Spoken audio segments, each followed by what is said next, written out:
खांसने के लिए। सॉरी।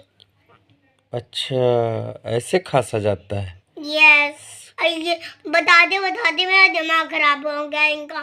मैं किस लिए बताती हूँ? जो रोली के लिए बताती हूँ। ये लोग मेरे बातें सुनते तो इनकी भी बात ना। नो।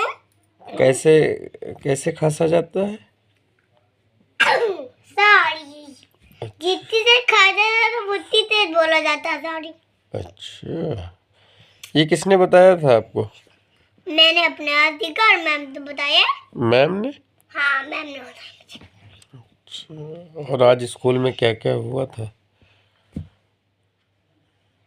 आज क्या हुआ था? आज कुछ भी टेस्ट नहीं था। आज होमवर्क ABCD का और 1 2 का मुझे MI आता है सब कुछ। देखो रुको, आप इनकी मेरी तकिया नहीं लिया करो, इसी कलर की इनके लिए भी लिया ना। देखो